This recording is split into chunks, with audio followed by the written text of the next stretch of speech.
ওর লুকটা দেখে আমি লাইক অবাক, বাংলাদেশে যে এত সুন্দর লুক করতে পারবে। মানে আমি অ্যাকচুয়ালি ইংলিশ মিডিয়ামের স্টুডেন্ট, আমি কখনো বাংলা মুভির প্রতি এত অ্যাট্রাক্টেড না, but the way he looks ওর আগের মুভিসগুলো, এই মুভিগুলা মানে আমাকে অ্যাট্রাক্ট করছে। এখন আমি লাইক বাংলা মুভি দেখতে আসছি, আগে কখনো আমি বাংলা মুভি দেখতাম না। মানে ও he is just come back, মানে ও কাম ব্যাক করার পর থেকে আই থিঙ্ক সব সব শ্রেণীর মানুষ ওর মুভি দেখে, মানে সবাই, ইংলিশ মিডিয়াম বলেন, বাংলা মিডিয়াম বলেন, সবাই ওর মুভি দেখে। মানে মানে আমি মনে করি ও আর আফরান নিশু এই দুইজন বেস্ট। আগে আমরা দেখতাম কি দেবকে দেখতাম, এখন এগুলো তো কিছুই না। এখন আমাদের সাকিব খানকে আমাদের কলকাতার মানুষরা দেখবে, সবাই দেখবে। মানে এই জন্য আমি রিয়েলি প্রাউড অফ হিম। মানে he doesn't look his old, I think okay এখনও আমার কাছে টিনই লাগে, মানে টিনেজারদের মতনই লাগে। দ্য ওয়ে হি, মানে ও যেভাবে নিজেকে ধরে রাখছে, ওকে আমার কাছে এখনও লাগে যে হি ইজ টু ইয়াং, আমার কাছে লাগে। আমরা আগে কাকে পছন্দ করতাম? দেবকে পছন্দ করতাম, মানে he just bit him also. এখন আর দেবকে বুড়া বুড়া লাগে, এরকম লাগে, কিন্তু মানে সাকিব খানকে অনেক ভালো লাগে। মানে আমার ফেভারিট ছিল পার্সোনালি ছোটোবেলায় দেব, হ্যাঁ, মানে কলকাতার। এখন আমার ফেভারিট সাকিব খান, কারণ ও দেব একটু বুড়া হয়ে গেছে, আর সাকিব খান স্টিল ইয়াং, মানে আমি বললাম না পুরো টিনেজার। দেব নিজেকে ধরে রাখতে পারে নাই এভাবে, যেভাবে সাকিব খান নিজেকে চেঞ্জ করেছে, বর্তমান যুগের সাথে ও নিজেকে চেঞ্জ করেছে, এভাবে কিন্তু আর কেউ এটা পারে নাই। মানে ও যেভাবে ব্যাক করছে, that's like.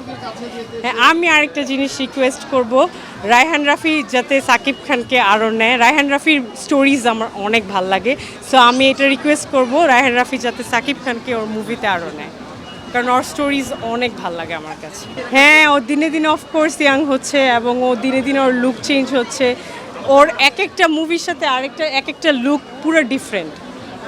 So I am really proud of him. আর ও বাংলাদেশের চলচ্চিত্রকে আরও আগিয়ে ফেলেছে, এই জন্য I am really proud of him, কারণ আগে আমরা মুভি দেখতে আসতাম না। ট্রিজার দেখেছি রকস্টারের, ভালো লেগেছে। এবং যেহেতু আজকে ঈদের 3 দিন পার হচ্ছে, অনেকে বলছে যে স্টোরি কপি করা হয়েছে, বা হচ্ছে হিন্দি কিছু মুভির ভাইব পাওয়া যাচ্ছে। তো আসলে আমি দ্যাটস ওয়াই আজকে দেখতে এসেছি। দেখার পরে আরও বলতে পারবো যে আসলে এই মুভিটা কেমন লেগেছে। কিন্তু টিজার দেখে আমার ভালো লেগেছে, আর for the first time Shakib খানের এই লুকটা দেখে পার্সোনালি আমার কাছে অনেক ভালো লাগছে। তার লুকটা একটা ইন্টারন্যাশনাল মানের একটা লুকিং এসেছে, তার মেকআপ, তার কস্টিউম, পিকচারাইজেশনও আই হোপ সো ভালো হবে। সো টিজার দেখে আসলে মুভিটা দেখতে আসা। বাকিটা অনেকের মতামত অনেকভাবেই আমি পেয়েছি, কিন্তু পার্সোনালি আমার কাছে কেমন লাগে সো আমি আজকে দেখে বলতে পারবো। আসলে ভিজুয়ালাইজেশন আমার কাছে অসাধারণ লেগেছে, এবং আমাদের বাংলাদেশের মুভি অনেক আপগ্রেড করেছে, লাইক এডিটিং থেকে শুরু করে সিনেম্যাটোগ্রাফি, কস্টিউম, এবং হচ্ছে আদার্স যেই বিষয়গুলো আছে অনেক আপগ্রেড করেছে আমাদের বাংলাদেশের ফিল্ম ইন্ডাস্ট্রি। সো আশাবাদী যে আমরা প্রত্যেক ঈদে না শুধু বিভিন্ন ওকেশনে আমরা ভালো ভালো মুভি দেখতে পাবো, এটা আমি আশা করছি। শুধু শাকিব খান না, আসলে বাংলাদেশে আরও অনেকেই আছেন, তাদেরও মুভি ইন ফিউচার আমরা দেখতে চাই। কিন্তু হ্যাঁ, শাকিব খান মেগাস্টার, তাকে এখন আসলে আমাদের ফেভারিট লিস্টে ধরা যায়।